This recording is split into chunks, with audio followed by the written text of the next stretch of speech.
Today's spoiler video is brought to you by Card Kingdom. Use the link below to pre-order your cards today. Hello everyone, it's Seth, probably better known as Saffron Olive, and it's time for another daily dose of Ultimate Master spoilers.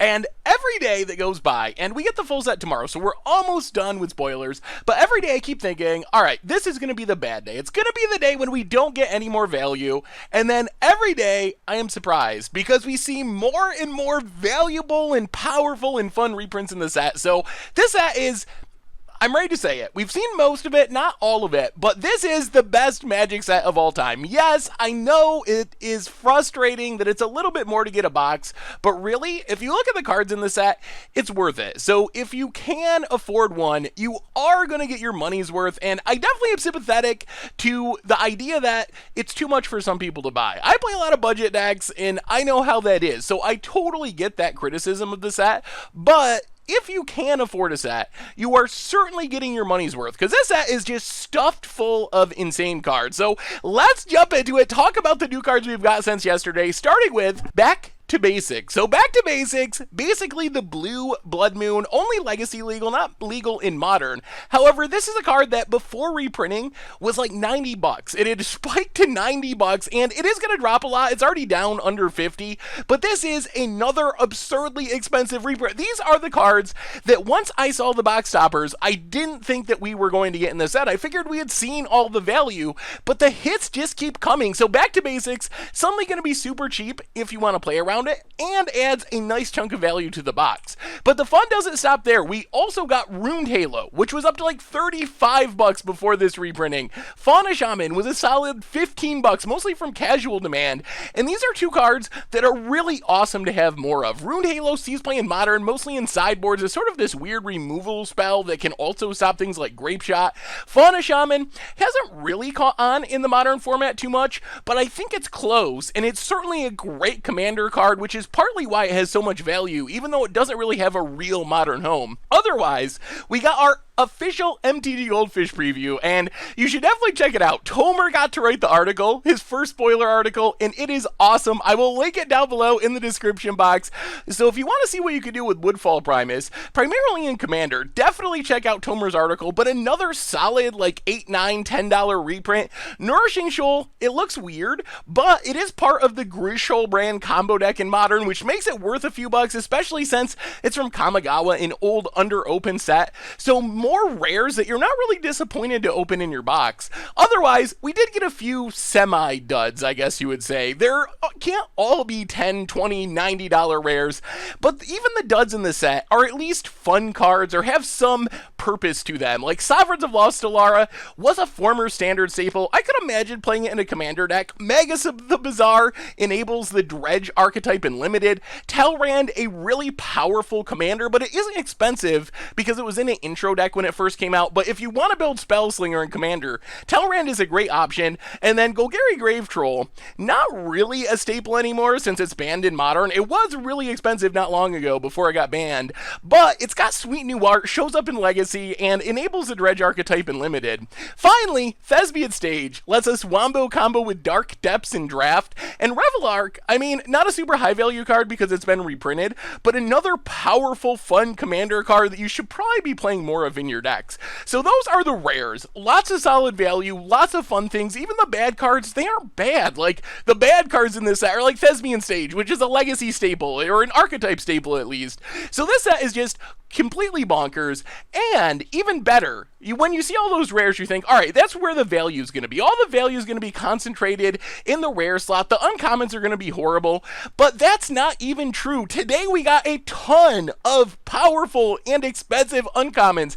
Desperate Ritual, a few dollars. Lava Spike, Modern staple, Burn staple, all the way back to Legacy, climbing up to $5 again, coming back as an uncommon. Laboratory Maniac, an $8 rare, downgraded to uncommon, gonna be insane and limited. Frantic Search, even that's a couple dollars. And then we got two of the most important Pauper reprints of the set, Circular Logic, Chainer Edict. These are cards that are really expensive because of Pauper, and because their original paper printings were a long time ago when they were uncommon. So Circular Logic, Chainer's Edict are like $5+ So that's stuffing even more value into that uncommon slot. So even if you open a kind of meh rare, maybe you open a $5 rare instead of a $50 rare, you still have a reasonable shot of getting some good value from your uncommons. We also got some interesting new to Pauper cards. The scariest one here is Foil.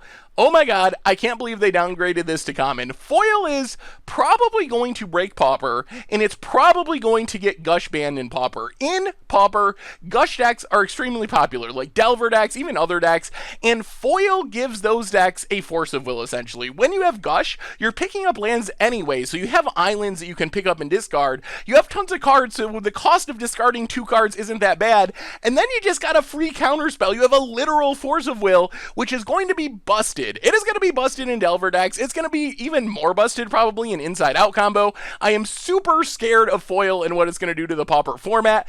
I think Gush is probably going to end up getting banned because of it. Otherwise, Resurrection, a sweet reanimation spell, something kind of unique in Pauper. You don't see too many just straight up reanimate a creature. Usually you're using like Exhume, which hits both graveyards and has downsides. Thermos High Priest, pretty interesting. We see heroic decks as a thing, not a super top tier thing, but they are a thing in Pauper. Could be a unique addition there. Miming Slime can make really big creatures for cheap. Like if you got a Grimag Angler out, you get another 5/5 for 3. Demir Guildmage, down to common. Oh, I love this card. Grinding it out. Slum Reaper as an Edict body effect. Not a bad deal at a common either. So Pauper is going to be getting a huge shakeup thanks to Ultimate Masters. And we even got a ton of new uncommons that were formerly rares. And these are cards that you wouldn't be excited about if you open them as your rare in a pack. Actually, if you open a Magma in your $10, $15 pack, however much you end up paying for it, it would be a soul-crushing experience. Same with Hero of Leanin' Tower, or Firewing Phoenix, or Living Lore, but as uncommons, these cards are going to make the draft format really cool, and they're giving you cards that were a little bit expensive because they were rares. I mean, these aren't high-end expensive rares, but you're going to pay more for a rare than an uncommon in general, so getting them in the set as uncommons mean the price is going to be even lower if you want to build a casual heroic deck with Hero of Leanin' Tower, or if for some reason you want to sack things to Magma, or go combo-y with Living Lore, and that doesn't even include all the random commons and uncommons, so that's most of the exciting stuff from the day, but even the unexciting stuff, just the random commons, Rune Snag, I've tried to play that card in Modern, Wildmonger, Reckless Worm, Madness, Staples for Limited, Faithless Looting, one of the best cards in the Modern format, Fiery Temper, we've played that in Modern, Become Immense,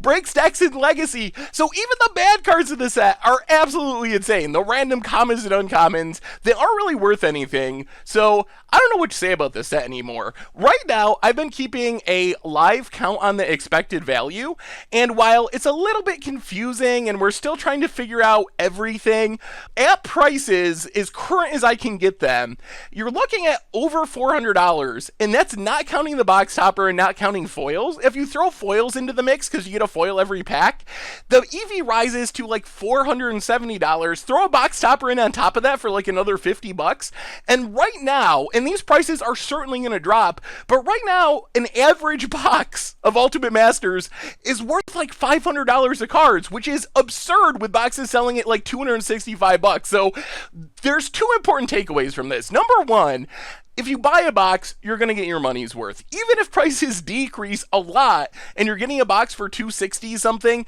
you still should get your money's worth, especially with the foils and the box toppers. Secondly, and maybe even more importantly, card prices are going to get crushed. So if you've been waiting to get into Modern, look forward to getting your Snapcasters for like $30 or something, and Bitter Blossoms and Dark Depths and Emeralds and Kozileks, and if you're playing Commander, Modern, or Legacy, or just want to build a collection, a lot of really expensive cards are about to get really, really cheap. And while this cheapness won't last forever, and eventually these prices will increase as supply runs out, use this if you can over the winter, the start of the spring, the next 6 months after the set comes out, to pick up the staples you need on the cheap, because suddenly a lot of $80 cards are going to be $40 cards, and $40 cards are going to be $10 cards, and $20 cards are going to be like bulk. So there's so much value here for everyone. I can't believe it. I really can't. When I hear Master sets, I kind of cringe in horror after Masters 25 and Iconic Masters,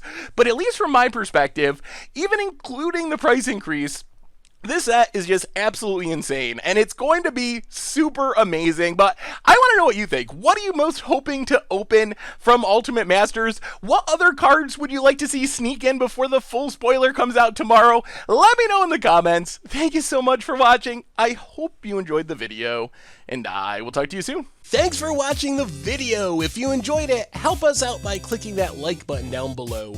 And to keep up on all the latest and greatest, click that subscribe button. And don't forget to hit that bell icon to get alerts whenever we have new videos. And if you want to, check out some of our other sweet videos here and here.